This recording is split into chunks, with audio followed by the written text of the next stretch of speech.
வணக்கம். மற்றும் ஒரு காணொளியில உங்கள சந்திக்கிறதுல மகிழ்ச்சி. அனைவருக்கும் இனிய புத்தாண்டு நல்வாழ்த்துக்கள். இந்த புத்தாண்டுல வந்துட்டு முதல் காணொளியில சந்திக்கிறதுல மகிழ்ச்சி. அது மட்டும் இல்லாம, இன்னொரு சந்தோஷமான விஷயம் என்னன்னு சொன்னா, எல்லாருமே வந்து நிறைய சப்போர்ட் தந்திருக்கீங்க. அந்த ஆதரவின் பேர்ல வந்து நம்மளோட லக்ஸி டாக் சேனல் வந்துட்டு 50K வந்து எட்டியிருக்குது சப்ஸ்கிரைபர்ஸ. அதனால தொடர்ந்தும் இந்த ஒரு ஆதரவ வந்து உங்கள்ட்ட இருந்து எதிர்பார்க்கிறேன். இந்த சந்தோஷமான நாள்ல என்னத்த பத்தி நாங்க பார்க்க போறோம் அப்படின்னு சொன்னா, இந்த அஸ்வஸ்ம கொடுப்பனவு எடுத்துக் கொண்டிருக்கக்கூடியவர்கள். அதாவது இந்த கொடுப்பனவின் பயன்பாடு குறித்து பயனாளிக்கு இருக்கக்கூடிய பிரச்சனைகளை, மனக்குறையை தீர்த்து வைக்கிறது தொடர்பான ஒரு புதிய ஒரு நடைமுறை வந்து அது அறிமுகமாக இருக்குது. இதுல என்னென்ன விஷயங்கள் எல்லாம் இருக்குன்றத தான் வந்து இன்றைய காணொளியில வந்து நாங்க பார்க்க போறோம். இதுக்கு முன்னால நீங்க இன்றைக்கு தான் இந்த சேனலுக்கு வந்திருக்கீங்க அப்படின்னு சொன்னா மறக்காம சப்ஸ்கிரைப் பண்ணிருங்க. தொடர்ந்து பேசலாம்.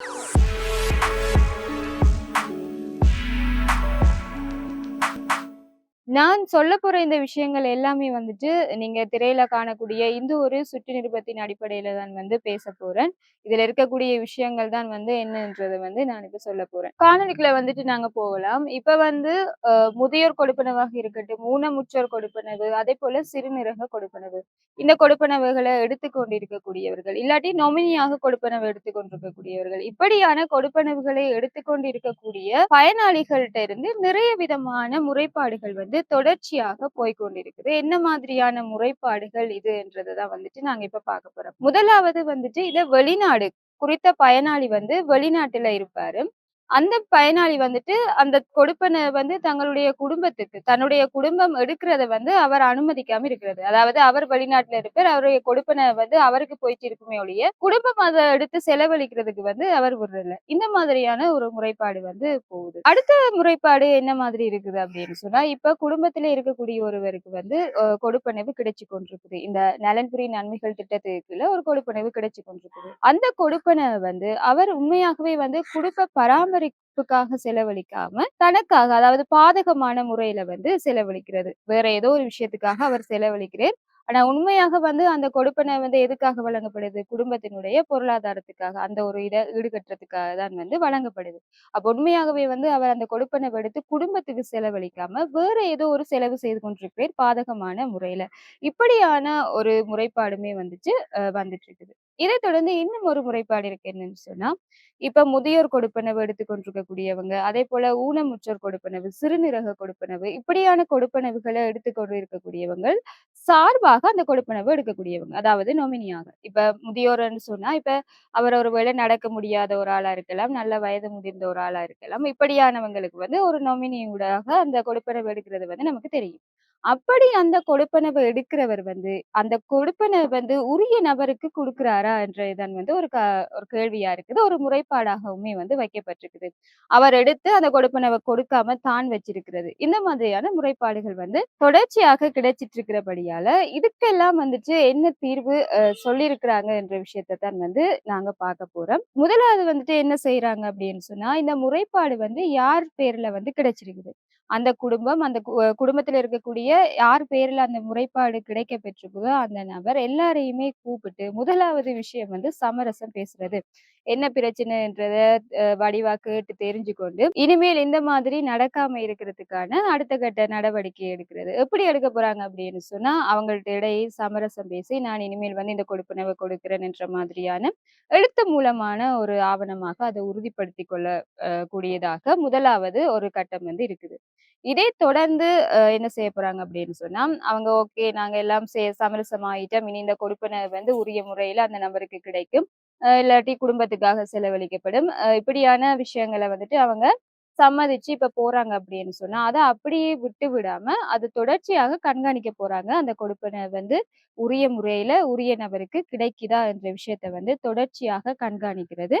கண்காணித்த பிறகு, அதிலயும் ஏதாவது சிக்கல்கள் இருக்கும் அப்படின்னு சொன்னா, இப்படியெல்லாம் இவங்க வந்து பேசி சமரசமாகி ஒரு எழுத்து மூலமான ஆவணமாக அத உறுதிப்படுத்தி போயிட்டுமே அவங்க இந்த மாதிரியாக தான் பிழையான வேலைய தொடர்ச்சியாக செய்துட்டு இருக்கிறாங்க அப்படின்னு சொன்னா, யார் பேர்ல அந்த முறைப்பாடு இருக்குதோ, அவருடைய பேர்ல அந்த கணக்கு இருக்கும் என்று சொன்னா, அதாவது கொடுப்பனவை பெறக்கூடிய அந்த கணக்கு இருக்கும் என்று சொன்னா, அந்த கணக்க வந்து நீக்கிச்சு. உண்மையாகவே வந்து யாருக்கு கொடுப்பனவு இருக்குதோ, அந்த நபருடைய பெயர்ல வந்து கணக்கு ஆரம்பிச்சு, அவங்களே வந்து அந்த கொடுப்பனவ எடுத்துக்கொள்ளக்கூடிய அடுத்த கட்ட நடவடிக்கை வந்து எடுக்கப்படும். ஏற்கனவே இருக்கக்கூடிய அதாவது அந்த முறைப்பாடு கிடைச்சிருக்கக்கூடிய யார் பேர்ல முறைப்பாடு இருக்கோ, அந்த நபருடைய விவரங்கள் எல்லாமே வந்து IWMS தரவுத்தளத்திலிருந்து நீக்கப்பட்டு, புதுசாக யாருக்கு வந்து அக்கவுண்ட் திறக்கப்பட்டு, அவங்களுக்கு கொடுப்பனவு கிடைக்க இருக்குதோ, அவங்களுடைய விவரங்கள் எல்லாமே அதுல வந்து பதிவேற்றப்படும். இந்த மாதிரியான ஒரு நடவடிக்கைய தான் வந்து எடுக்க போறாங்க.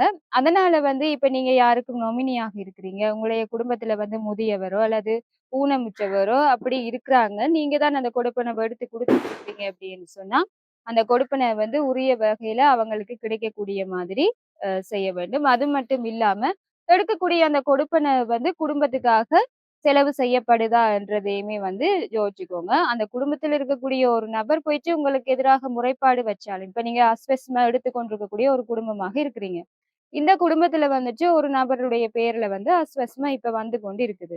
அந்த நபர் வந்து அந்த கொடுப்பனவ எடுத்து தன்னுடைய குடும்பத்துக்காக செலவழிக்காம வேற செலவுகள் செய்து கொண்டிருக்கிறார் அப்படின்னு சொன்னா, அந்த குடும்பத்தில இருக்கக்கூடிய இன்னொரு நபர் போயிட்டு முறைப்பாடு செய்கின்ற பட்சத்துல அந்த முறைப்பாடுகள் வந்து இந்த மாதிரியாக தீர்க்கப்படும். நான் சொன்னது மாதிரி முதல் பேசி, அதுக்கு பிறகு எழுத்து மூலமான ஒரு ஆவணம் இந்த மாதிரி தீர்க்கப்படும். அப்படியும் நீங்க அந்த கொடுப்பன வந்து நீங்க உரிய வகையில குடும்பத்துக்காக, பராமரிப்புக்காக செலவழிக்கல அப்படின்னு சொன்னா, அந்த கொடுப்பன வந்து அந்த குடும்பத்தில இருக்கக்கூடிய இன்னொரு நபருடைய பெயர்ல வந்து மாற்றப்படக்கூடிய சந்தர்ப்பங்கள் இருக்குது. இன்னும் ஒரு விதத்திலான ஒரு பிரச்சனை இருக்கு என்னன்னு சொன்னா, இது எல்லாருமே வந்து அடிக்கடி கேட்கக்கூடிய ஒரு கேள்வி. ஆரம்ப காலத்துல இருந்தே கேட்டுட்டு வந்துருக்கக்கூடிய ஒரு கேள்வி. இப்ப வந்து நீங்க ஒரு கூட்டு குடும்பமாக இருக்கிறீங்க. நீங்க, உங்களுடைய மாமி எல்லாருமே வந்து ஒன்றா இருக்கிறீங்க அப்படின்னு சொன்னா, எல்லாருக்கும் சேர்த்து ஒரு கொடுப்பனை வந்து கிடைக்குது. அப்படி கிடைக்கின்ற சந்தர்ப்பத்துல, அந்த கொடுப்பன வந்து நீங்க அவங்களுக்காகவுமே வந்து செலவழிக்க வேணும். எல்லாருக்கும் சேர்த்து தான் வந்து அந்த கொடுப்பன வர்றபடியால, அவங்களுக்கும் நீங்க சேர்த்து தான் அந்த கொடுப்பன வந்து செலவழிக்க வேணும். இப்ப வந்து சில வேளை கொடுப்பன வந்துட்டு இருக்கிற காலகட்டத்துல வந்து, உங்களுடைய மாமியார் வந்து இப்ப வேற ஒரு குடும்பமா, வேற ஒரு வாடகை வீட்லயோ, வேற தனியா இருக்கிறாங்க அப்படின்னு சொன்னாலும், உங்க எல்லாருக்குமே சேர்த்து தான் வந்து அந்த கொடுப்பன வந்து கொண்டு இருக்கு. அப்ப நீங்க அந்த கொடுப்பனவ எடுத்து அவங்க வேறையா இருந்தாலும், அந்த கொடுப்பனவுல வந்து அவங்களுக்குமே வந்து பங்கு இருக்கு. இப்ப நீங்க அந்த கொடுப்பனவ எடுத்து நீங்க அவங்களுக்கு கொடுக்காம இருப்பீங்க அப்படின்னு சொன்னா, இப்ப அவங்க போய் உங்க பேர்ல வந்து அந்த முறைப்பாட வந்து செய்யலாம். அப்படி செய்கின்ற சந்தர்ப்பத்துல இந்த மாதிரியான பிரச்சனைகள வந்து நீங்க எதிர்நோக்க நேரிடும். உங்கள கூப்பிட்டு கதைச்சு என்ன முறைப்பாடுன்றத கேட்டு, இப்படியான நான் சொன்ன விஷயங்கள் எல்லாம் நடக்கும். அதனால வந்து நீங்க விண்ணப்பிக்கும்போது யாரெல்லாம் வந்து உங்களுடைய அங்கத்தவர்கள் அப்படின்னு சொல்லி, உங்களுடைய குடும்ப உறுப்பினர்கள்ன்னு சொல்லி பதிஞ்சீங்களோ, அவங்க எல்லாருக்குமே வந்து இந்த கொடுப்பனவுல வந்து எல்லா உரிமையுமே வந்து இருக்கு. நீங்க எத்தன பேர விண்ணப்பிக்கும்போது பதிஞ்சீங்களோ, அத்தன பேருக்கும் இந்த கொடுப்பனவு போய் சேர வேணும். அவங்களுடைய குடும்ப பராமரிப்புக்கு வந்து இந்த கொடுப்பனவு வந்து செலவாக வேணும்.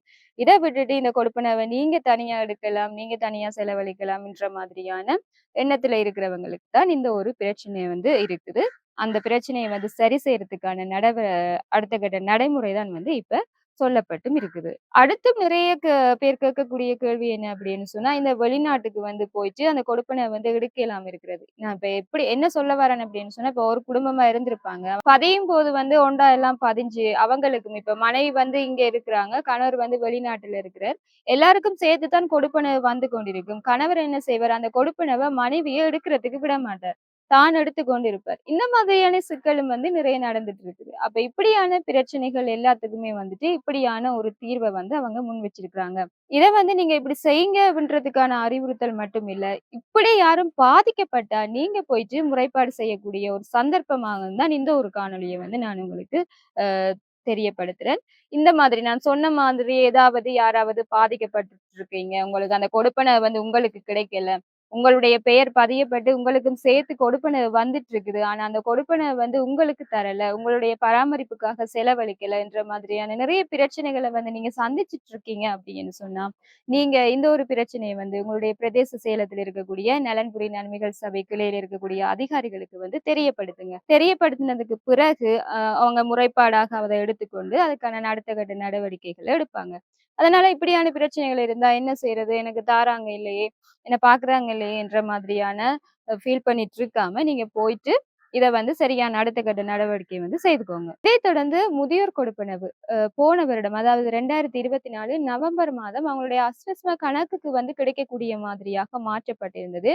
இப்படி மாற்றப்பட்டதுக்கு பிறகு இதுல சில சிக்கல்கள் இருக்கிற காரணத்தினால, அதாவது இந்த அக்கவுண்ட் வந்து ஓப்பன் ஆகுறதுல இருக்கக்கூடிய சிக்கல்கள் காரணமாக, என்ஐசி பிரச்சனை காரணமாக அவங்க வந்து ஏற்கனவே இருந்த நடைமுறையின்படி அவங்களுக்கான கொடுப்பன வந்து போஸ்ட் ஆஃபீஸ்ல வந்து கொடுக்கப்பட்டிருந்தது. இப்படி கொடுக்கப்பட்டுட்டு இருக்கும்போது, இந்த நலன்புரி நன்மைகள் இதுக்குள்ள அதாவது அஸ்வஸ்ம கொடுப்பனவுக்குள்ள வந்து தெரிவானவர்களுக்கு வந்து இந்த கொடுப்பனவு கிடைக்கிறதுல வந்து சில சிக்கல்கள் இருந்தது. இப்படியான இந்த சிக்கல்களுக்கு எல்லாம் வந்துட்டு இது தொடர்பான ஒரு சுற்றறிக்கை வந்து கிடைச்சிருக்குது. இது தொடர்பான விடயங்கள அடுத்த காணொளியில வந்து உங்களுக்கு தெரியப்படுத்துறேன். மற்றும் ஒரு அப்டேட்டோட சந்திக்கிறேன். நன்றி.